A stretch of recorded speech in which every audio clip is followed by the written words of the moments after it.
Hey Chemistry 1211, for the very first video we're going to look at Chapter 1 Section 3 Scientific Measurement. This is basically a review of the summer assignment, but it does start off with talking about the base SI units. These are the standard units for different quantities, such as length, which is a meter. The symbol for meter is actually a lowercase m. For mass, the unit is kilogram, which is actually, again, a lowercase k here. Notice mass is the only SI unit that actually starts with a prefix. Do you have to memorize these SI units? Not necessarily, no, but it's just really important to know that the SI unit for length is meter, mass is kilogram, time is second, and maybe, because it's chemistry, the amount of substance would be a mole. We do use Kelvin scale quite a bit in chemistry as well.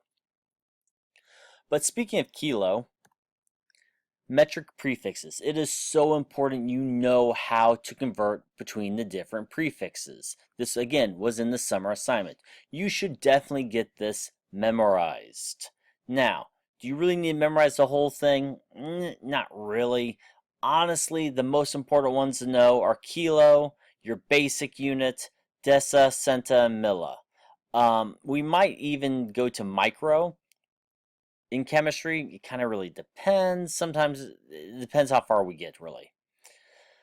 But you should just know this. I'm going to use meters for an example. You should just know that there are 1,000 meters. There's 1,000 base units, 1,000 in 1 kilometer, and 1 kilo, whatever the unit is. You should just know that.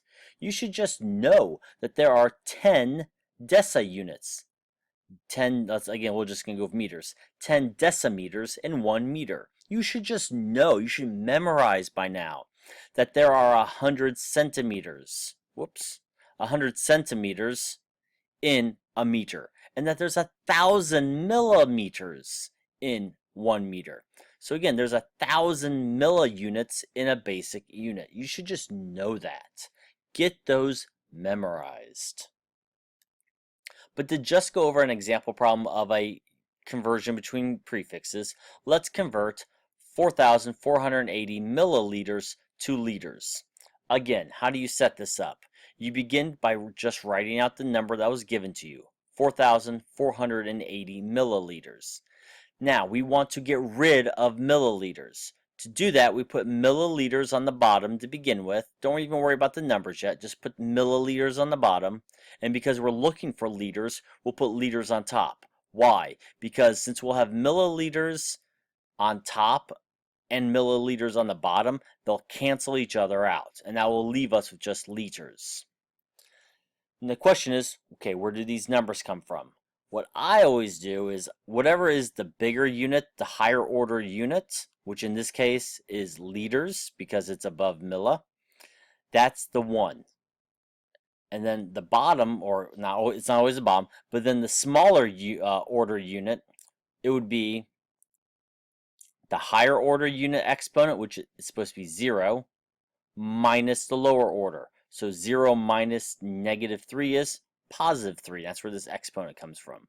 But again, the easiest, fastest way is just to memorize that there are 1,000 milliliters, 1,000 milliunits in 1 basic unit.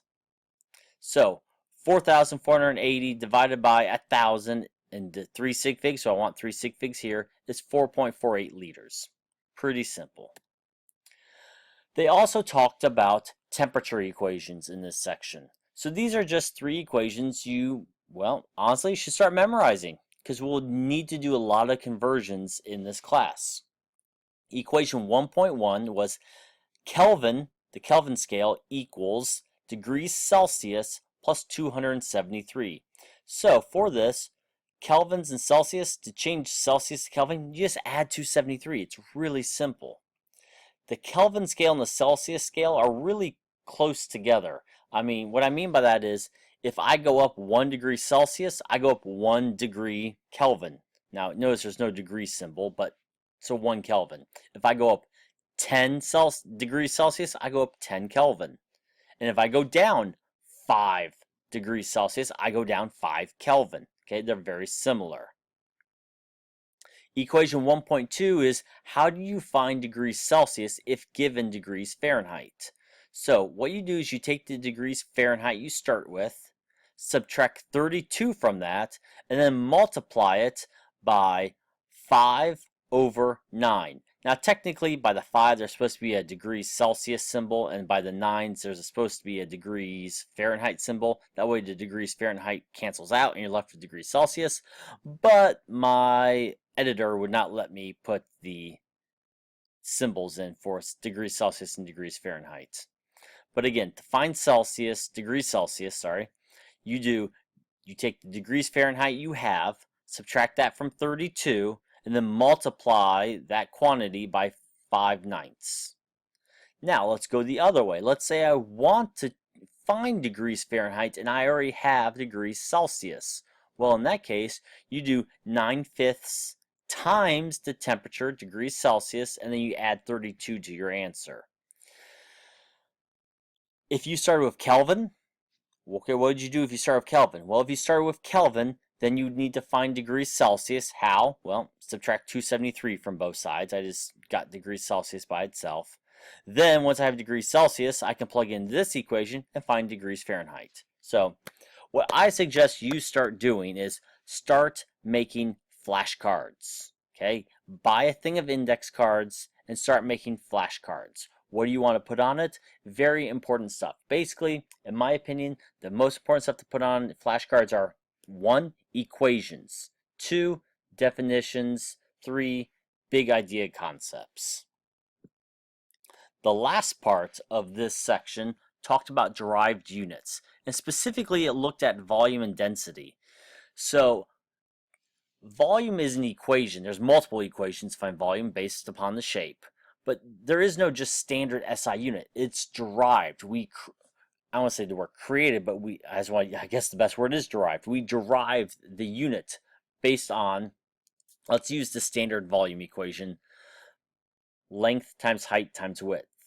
Since length, height, and width are all measurements of length, the SI unit for length is a meter. So if I do a meter times a meter times a meter, I get cubic meter, which is meter to the 3rd power, meter cubed. However, since that's a really, really large unit, especially in chemistry, we typically use liters instead. A liter is equivalent to a decimeter cubed. Sometimes we also use milliliters. More often than not, we use milliliters, especially when we deal with liquids. We'll use liters more when we deal with gases. But for milliliters, it's actually equivalent to centimeters cubed. So again, 5 milliliters would be equivalent to 5 centimeters cubed. Another derived unit is density, which is given by this equation. Density equals mass over volume. Now, some textbooks use D for densities. Other textbooks use the Greek symbol rho, but it's essentially the same thing. It's still the same equation, mass over volume. Let me talk about the derived units. I want to talk about something else about density. So first, since kilogram is the SI unit for mass and meter cubed is the derived SI unit for volume, the derived SI unit for density is a kilogram per meter cubed. But again, that's a huge unit. That's a large amount. So typically, a smaller, more reasonable unit that we use in everyday lab situations is either a gram per centimeter cubed. And remember, we said centimeter cubes are the same thing as milliliters, so we can say grams per milliliter. Or we can also do grams per liter, which again would be similar to grams per decimeter cubed. But usually these 3 are the ones we use. Now remember, these 2 are identical, grams per centimeter cubed and grams per milliliter. This one's different. Going back to density. So this is just a really important concept. Think about what happens if I was to keep volume constant. Let's say I had 2 equal volumes of water and oil. two equal volumes. I have 1 liter of water, 1 liter of oil, and I pour them together. We should know, or hopefully you know, that oil floats on water. So what's the difference? If they have the same volume, why does oil float on water? Well, it's because oil would have a smaller mass. Water is known to have the density of 1. That's just like the standard. Water is considered 1 gram per milliliter. So if you're going to have something less dense than water, which means it floats on water, then what happens is, if it has the same volume, it's got to have less mass. So if I keep volume the same and I decrease the mass, that means my density decreases. If I keep volume constant and I increase the mass, then my density increases. So that means density and mass are directly related or directly proportional, which means if you double the mass, and assuming you keep volume the same, if you double the mass, you double the density. If you take half the mass, you take half the density. Now, let's pretend we keep mass exactly the same, and we look at just changing the volume. As volume gets bigger, okay, as your denominator gets bigger, you're actually going to get a smaller and smaller and smaller number. Think about it. Let's say the mass is 1 and the volume is 3. So that's 1/3. Now we say mass is 1 and volume is 4. That's 1/4. Well, 1/4 is 0.25. 1/3 was 0.33 repeating. So clearly, as volume gets bigger, your density goes down. That means they are inversely related. So as volume goes up, density goes down. As volume goes down, density increases. Because again, it's inverse. Density and volume do opposites. It's a reason why huge boats can float. Boats have massive amount of mass, but it just means that their volume is greater than the mass. So that's another thing to remember. If your volume is greater than your mass, you float on water. If your mass is greater than volume, then you sink in water. So that's it for this section. I thought it was going to be a lot shorter, but apparently I like to ramble on. All right.